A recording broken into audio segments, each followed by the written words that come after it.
intellectually, democratic system, university, get on with the, go down with the, second or third,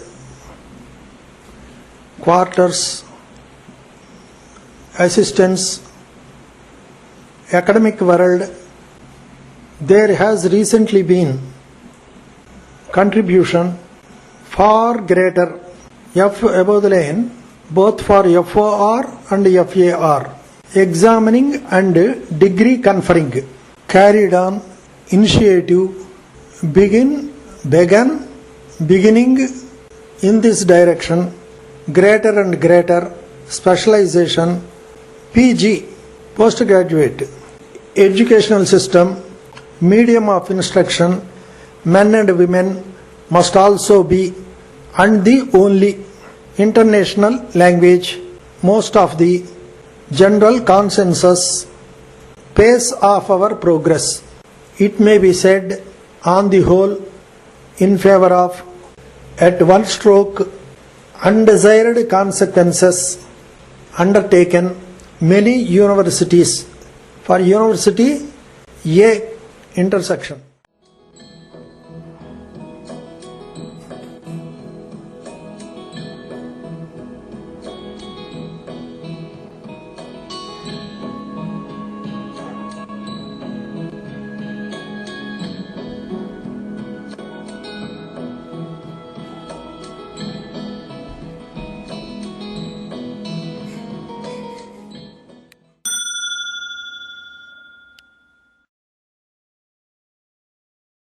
The stamp of a university, as shown by the conferment of a degree, must connote high intellectual and moral attainment. The democratic system, whether at the national, state or university level, must not encourage any debasement of our academic currency, for the country can just get on with the best and will certainly go down with the second or third best.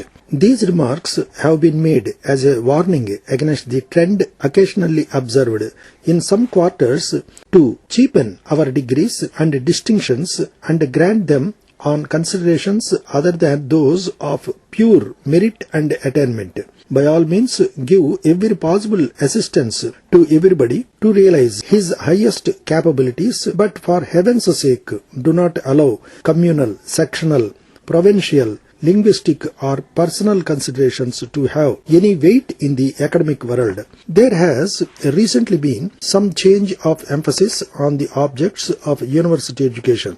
At first, while the spread of higher learning and a new contribution to knowledge were both formally regarded as the fundamental aims of a university in India, at least far greater emphasis was laid on the first, and the universities were in the beginning only examining and degree conferring bodies. They had no teaching sites on their own, and what little research was done was carried on by individual teachers acting on their own initiative. It was only by the Act of 1904 that the universities obtained the power of having their own teaching departments, and some of them did make a small beginning in this direction, the University of Calcutta being the most notable in respect.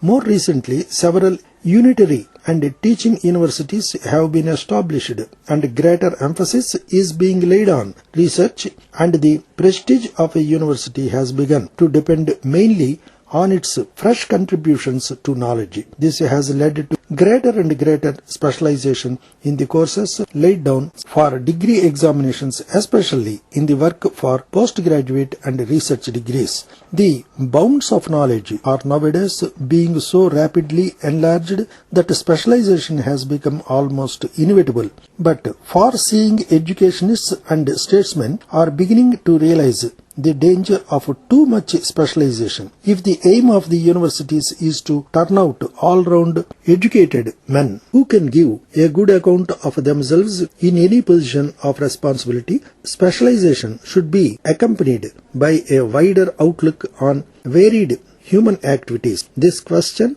of general education is at present engaging the attention of American and European universities, and Indians will be well advised to consider the matter carefully. As a matter of fact, with us, it is even more pressing for the social surroundings in which an Indian university student moves does not provide adequate opportunities for getting any knowledge of subjects which he does not study in his class. The howlers made by candidates in competitive examinations for the higher services evidently show that there is a great lacuna in our educational system. How that lacuna is to be filled is a question for the university authorities. In olden days, officers in the ICS who were generally educated at Oxford or Cambridge in the usual academic subjects were often detailed for work in departments quite unconnected with their former studies and were generally able to carry out their new duties with credit. Can the same be said with equal truth about the present Indian members of our superior services? It is true that our governmental activities now are far more varied and specialized, but that is all the greater reason for educating all the intellectual faculties of our young men and not merely one or two specialized ones. In our country, the question of languages gives rise to greater heat than almost any other question. There is fairly general agreement on some fundamental principles that the best and most natural medium of instruction, at least in the earlier stages, is the mother tongue of the pupil, that all highly educated men and women